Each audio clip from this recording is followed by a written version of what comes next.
This week on The Final Cut, we'll hear from the filmmakers behind a documentary about South Melbourne's larrikin priest and Triple J broadcaster, Father Bob Maguire.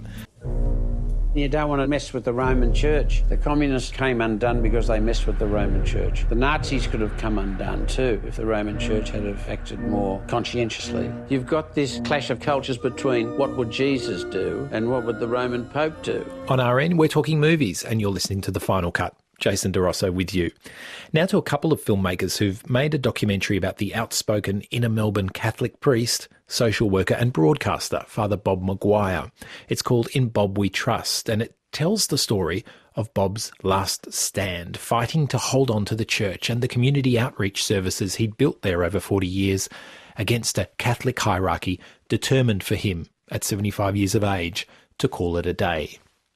The last time we saw a film from the duo of Lynn-Maree Milburn, who directs here, and Richard Lowenstein, the producer and editor, it was about another inner-city Melbourne icon, the late rock guitarist Roland S. Howard. That doco, autoluminescent, mixed fly-on-the-wall camera work with more structured vignettes. And the duo repeat this approach here, weaving into the film a witty homage to the beach scene at the beginning of Bergman's The Seventh Seal, where Father Bob responds to some probing questions from his Triple J sidekick John Safran, dressed as the Angel of Death, and loving it. Safran aside, almost everyone else in the film seems to fall for Bob's undoubtable charisma and his considerable powers of oration. So I asked Lynn-Maree and Richard if they were ever concerned that they were being manipulated. He could run rings around anybody, I think, without them knowing it. So I did sort of question that and I'd sort of just quietly observe him and sort of just wait. Just because he was sort of being around him for so many hours a day, it was all new to me and I have a natural suspicious quality. But I eventually came to see that he gave us absolute candour, he gave us his trust and was very open and honest about everything. He was transparent, and I also got to realise that he was like one of those people that actually just could not help but say the truth about a situation and, you know, investigate his own thinking and his own path. He wouldn't necessarily think it was the best way. So it wasn't always a PR exercise. He would almost get close to hanging himself with his own words. Absolutely, just so that in order to sort of find out if he was doing that himself or if he was on the right track. And he was taught by the Jesuits, which is sort of, and that was very much the way they taught them to have an opinion of their own or the thoughts or to question themselves or to find the truth, to look for the truth, look for the human truth. So the verbosity isn't just him unleashing a barrage of, you know, his sales pitch, his personal sales pitch. It is, you observed, it is this kind of sincere attempt at also it's sort of questioning and almost externalising his thought process. Absolutely well put and generously so. Which leads me to talk about the editing style and the proliferation of jump cuts in the film. You haven't kind of cut away from your cuts when Father Bob's talking. Often he's talking for an extended period of time on screen, and you can see where you've cut out the ums, ahs and whatever else. Is part of that because you were grappling with him being so sort of verbose and having so many digressions? Yes.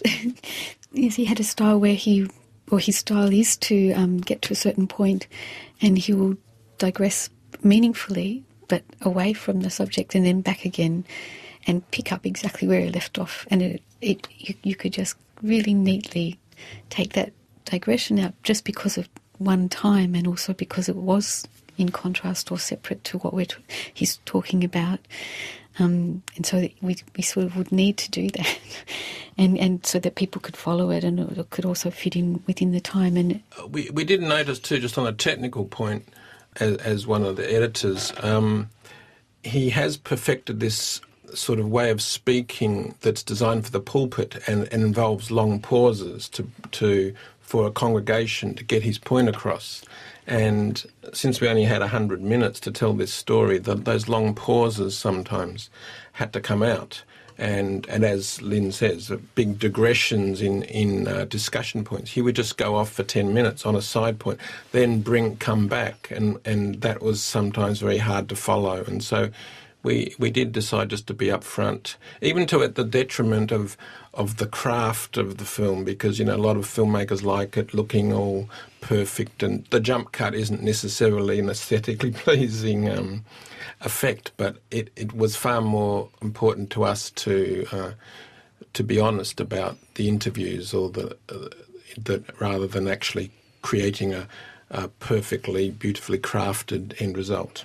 Where did the idea for those vignettes that were homages to the Seventh Seal come from? I felt like I wanted to do something that distilled Father Bob and took him outside of the local, I guess, and put him in the history. And at first, the first flash that came to mind was Don Quixote. And it still had John, and John was... sorry, John. John was Sancho Panza, wasn't he? Yes, but as I say, it was a flash, and there were practical reasons. Then the producer interfered and said, "How the hell are we going to get Bob on the back of a donkey?" No, yes. So it was that, but also I just felt it wasn't right. He wasn't really tilting at windmills. But of course, the Seventh Seal scene is about confronting death, which is, I mean, mortality is a motif in the film. Did that come into it as well, that you were thinking you wanted something with that metaphor of life and death? Yeah, yes, and in a way that even Don Quixote has that, because he's not a returning knight, he's a knight resurgent or something, and he's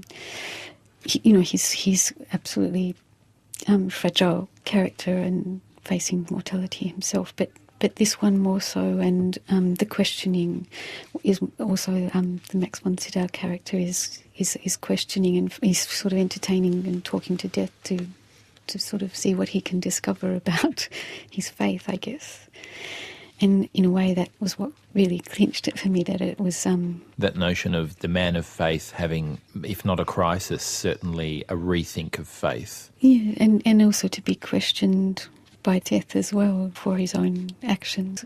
Director Lynn-Maree Milburn and producer-editor Richard Lowenstein. Their film, In Bob We Trust, releases this week in Melbourne and travels around the country over the next few weeks. It's rated PG.